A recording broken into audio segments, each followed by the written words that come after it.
श्री राधा कृष्णाभ्याम नमः। भगवान श्री कृष्ण की कथाओं का आश्रय लेने वाले भक्तजनों, मैं संध्या रानी महात्मा वेद व्यास जी एवं गुरुजनों की आज्ञा से श्रीमद् भागवत महापुराण के तृतीय स्कंद के 10वें अध्याय को प्रारंभ करती हूँ। 10वां अध्याय 10 प्रकार की सृष्टि का वर्णन।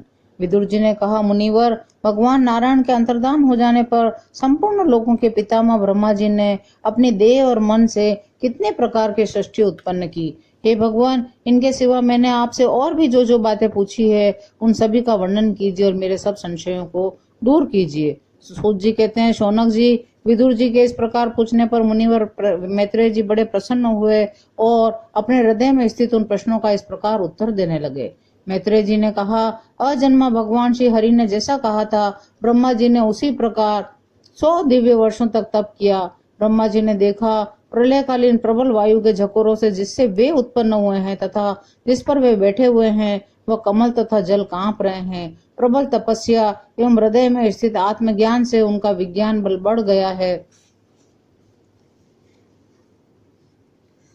उन्होंने आकाशव्यापी कमल को देखकर विचार किया, पूर्व कल्प में लीन हुए लोगों को मैं इसी से रचूंगा। तब भगवान के द्वारा सृष्टि कार्य में नियुक्त ब्रह्मा जी ने उस कमल कोश में प्रवेश किया और उस एक के ही भूह भुव स्वः ये 3 भाग किए। यदि वह कमल इतना बड़ा था कि उसके 14 भुवन या इससे भी अधिक लोकों के रूप में विभाग किए जा सकते थे। जीवों के भोग स्थान के रूप में इन्हीं 3 लोकों का शास्त्रों में वर्णन हुआ है। जो निष्काम कर्म करने वाले हैं उन्हें मह, तप, तपह, जनह और सत्य लोक रूप ब्रह्म लोक की प्राप्ति होती है।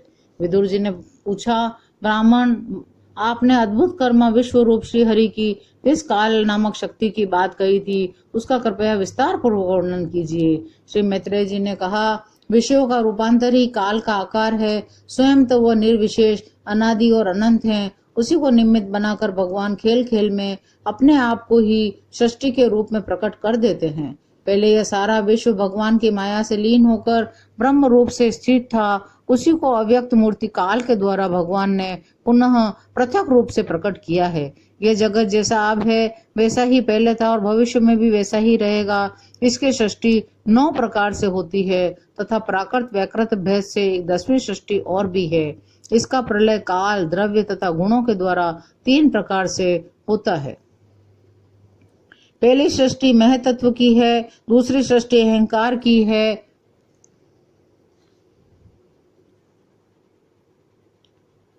जिससे पृथ्वी आदि पंचभूत एवं ज्ञानेंद्रिय और कर्मेंद्रियों की उत्पत्ति होती है। तीसरी सृष्टि भूत सर्ग है, जिसमें 5 महाभूतों को उत्पन्न करने वाला तन्मात्र वर्ग रहता है। चौथी सृष्टि इंद्रियों की है, वो ज्ञान और क्रिया शक्ति से संपन्न होती है। 5वीं सृष्टि सात्विक अहंकार से उत्पन्न हुए इंद्रिय धिष्ठास्ता देवताओं की है। मन भी इसी सृष्टि के अंतर्गत है। छठी सृष्टि अविद्या की है, इसमें तामिश्र, अंध तामिश्र, तम, मोह और महामोह ये 5 गांठें हैं। ये जीवों की बुद्धि का आवरण और विक्षेप करने वाली है। ये 6 प्राकृत सृष्टियां हैं। अब वैकृत सृष्टियों का भी वर्णन सुने। जो भगवान अपना चिंतन करने वालों के समस्त दुखों को हर लेते हैं, ये सारी लीला उन्हीं श्री हरि की है। वे ही ब्रह्मा के रूप में रजोगुण को स्वीकार करके जगत की रचना करते हैं। 6 प्रकार की प्राकृत सृष्टियों के बाद 7वीं प्रधान वैकृत सृष्टि इन 6 प्रकार के स्थावर वृक्षों की होती है। वनस्पति, औषधि, लता, त्वत्सार, विरुद्ध और द्रुम इनका संचार नीचे जड़ से ऊपर की ओर होता है। इनमें प्राय ज्ञान शक्ति प्रकट नहीं होती। ये भीतर ही भीतर केवल स्पर्श का अनुभव करते हैं तथा इनमें से प्रत्येक में कोई विशेष गुण रहता है। 8वीं सृष्टि तिर्यक योनियों की यानी पशु पक्षियों की है। वह 28 प्रकार की मानी जाती है। इन्हें काल का ज्ञान नहीं होता। तमोगुण की अधिकता के कारण ये केवल खाना पीना, मैथुन करना, सोना आदि ही जानते हैं। इन्हें सूंघने मात्र से वस्तुओं का ज्ञान हो जाता है। इनके हृदय में विचार शक्ति या दूरदर्शिता नहीं होती।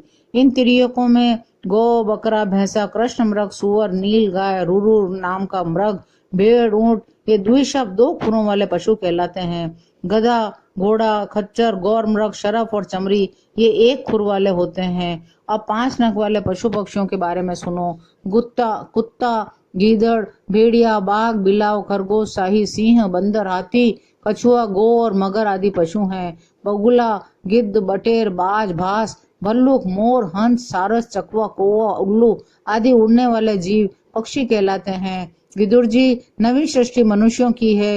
यह एक ही प्रकार की होती है। इसके आहार का प्रवाह ऊपर से नीचे की ओर होता है। मनुष्य रजोगुण प्रधान, कर्मपरायण और दुख रूप विषयों में ही सुख मानने वाले होते हैं। स्थावर, पशु पक्षी और मनुष्य, ये तीनों प्रकार की सृष्टियां तथा आगे कहा जाने वाला देव सर्ग वैकृत सृष्टि है। जो महत्व तत्वादि रूप वैकारिक देव सर्ग है, उसकी गणना पहले प्राकृत सृष्टि में की जा चुकी है। इनके अतिरिक्त सनत कुमार आदि ऋषियों का जो कौमार सर्ग है, वह प्राकृत और वैकृत दोनों प्रकार का है। देवता, पितर, असुर, गंधर्व, अप्सरा, यज्ञ, राक्षस, सिद्ध, चारण, विद्याधर, भूत, प्रेत, पिशाच, किन्नर, किम पुरुष, अश्वमुख आदि भेद से देव सृष्टि 8 प्रकार की है। विदुर जी, इस प्रकार जगनकर्ता श्री ब्रह्मा जी की रची हुई ये 10 प्रकार की सृष्टि मैंने तुमसे कही। अब मैं आगे वंश और मनवंतर आदि का वर्णन करूंगा। इस प्रकार सृष्टि करने वाले सत्य संकल्प भगवान श्री हरि ही ब्रह्मा के रूप से प्रत्येक कल्प के आदि में रजोगुण से व्याप्त होकर स्वयं ही जगत के रूप में अपनी ही रचना करते हैं। 10वां अध्याय यहीं विराम लेता है। जय श्री कृष्ण।